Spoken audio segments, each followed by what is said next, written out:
You've planted your garden and now you're left with this. A big pile of seeds and you don't really know what to do with them.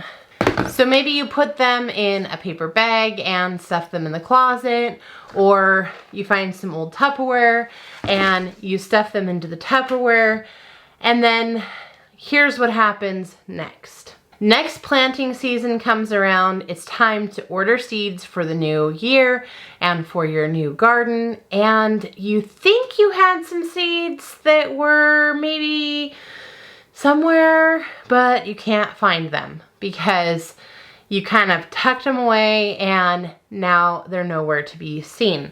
So you end up purchasing brand new seeds only to find after you plant that garden that you had some old ones and they really needed to be used up because they were coming to the end of their best germination date. So now you have a predicament. You have excess seed and some of it might germinate well, some of it might not germinate well, and you're still left with a pile of seed. What do you do with it? Today I want to share with you a great way that I have found to organize my seeds. This is what I've been using for my seed organization. Organization is something that can be very different depending on the person. And so my organization style might not be the same as yours, and that's perfectly fine. You need to find something that's going to work for you. But what I would recommend is finding some type of a system that is going to keep your seeds orderly so that you always know what you have. I've been through a wide range of organization ideas for my seeds, and this is the one that has stuck for the last few years and has really helped me to keep track of what I'm doing. This box is actually designed for photographs, and you can find it at craft stores. I think I picked this one up at Michael's. I believe you can find them at Walmart. I'm sure that they're on Amazon.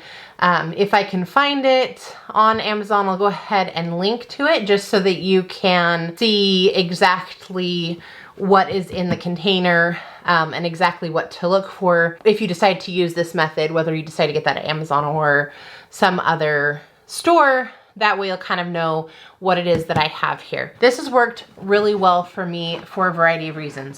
Everything is contained in one organized place. I like the container because it has a handle, so it's easy to carry from one place to another. And it also has separate compartments that can be removed, and I can take one container to my potting station, plant the seeds that I want to get started, and then I can bring it back in the house and put it away really easily. So we'll take a look at one of the individual containers that I have. Each one is about this big, so just large enough to fit your standard size seed envelope. And you can see here that I have quite a few packed in here. Now, the only thing that is a little bit tricky with this is if you have a few different varieties of pea seed, because the seed is so much larger, that can be a little tricky. So I do have a couple envelopes of pea seed that didn't quite fit in the container without really forcing it, and so I do have those sitting in the center, but for the most part, most of my seeds can fit in here, and so I'm able to put those inside. Now on the outside, I just used a little label maker that I was able to print out whatever category I wanted to use. For my vegetable seeds, I tried to group everything by very similar items. There are a couple of things that were a little bit different. For instance, I put cabbage and Brussels sprouts together, mainly because both are similar and I'm starting both at the same time, and I don't have a lot of Brussels sprout seed, so I lumped that together with my cabbage, and then I put my onions with my carrots because I just don't have a lot of either one of those seeds, and so they're very small, and it just made sense for me to put the two of those together. Now, your organization style might be a little bit different. The new container that I'm putting together for my flowering herbs and medicinals, they're just kind of all over the place, and I don't have distinct categories that I want to use.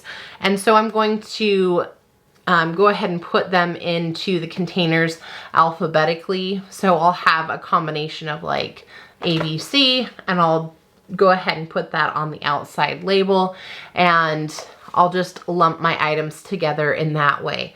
As I go along, I might find categories that kind of blend more readily and make more sense to me. And the beautiful thing about the label, you can just go ahead and peel that off and then put a new one on. You could use computer generated labels. You could handwrite it with a Sharpie if you want something a little bit more permanent. That's a little more challenging to get off if you want to change your items, but definitely is a way that you can go. What happens with these, you can just open up the container and then you have your seed right there.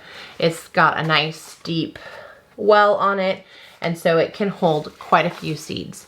Then inside of the container, you know, you can organize as micro level as you want to and as macro as you want to. Again, it really depends on your organizing style. For me, I don't really care I don't have so many different varieties that I really care as far as, you know, alphabetizing my seed or something like that.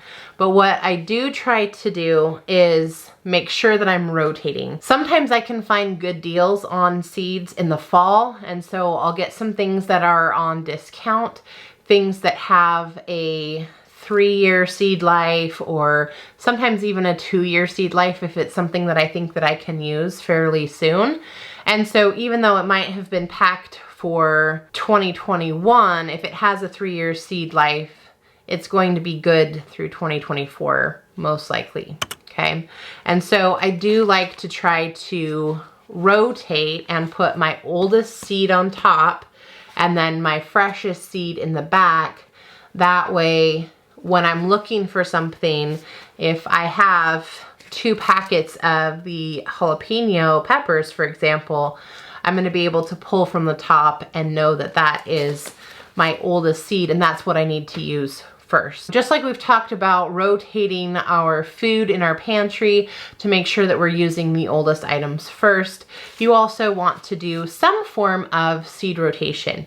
This is another reason why it's really important to have all of your seeds in one place. So once I have my seed kind of organized, I can just pop that back in here, and it has a nice little latch on the side, and that just keeps everything really contained, and then I can put that back into my seed box. Now this is assuming that you're using store-bought seed. So then the question comes up, well, if you're saving your own seed, how do you manage that and how do you deal with that?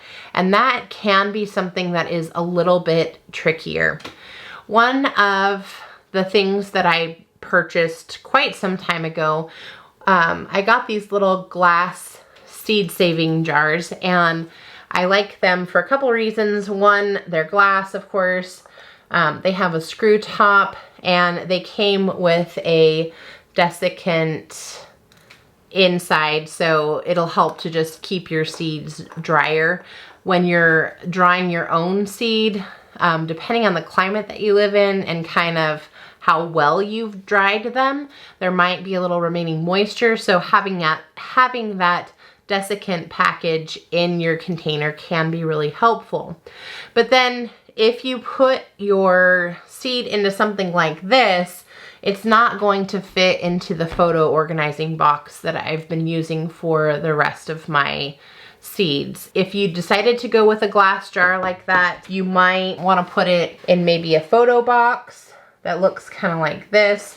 You can easily stack them inside. You could put them in a shoe box and keep them that way, and then just store them in a cool, dark place. Those could be some options for you. The other thing is, if you have a smaller seed like your lettuce or carrot, something that's a little bit flatter, you can also use their, I'll try and again link down in the description, but they're like little coin envelopes. and they are flat. They're more like your store-bought seed packets, except for, I would say, they're probably about half the size. It'd be like about that big. And they're little coin envelopes, so you can write on the outside of them, and they fit flat. Those would be able to work really well in your photo box, in your photo containers like this. That would just be another option if you're planning to save seed yourself. There are so many different ways to organize your things. You have to find what's going to work best for you. But I do encourage you to find some way of organizing your seeds so that it makes sense for you and it's going to be user-friendly and an efficient way for you to plant out of it and then also put fresh seed in. If today's video was helpful, don't forget to click like, and I would love to have you subscribe and be part of our community here at Blooming Wildwood Homestead. Until next time, bye everyone.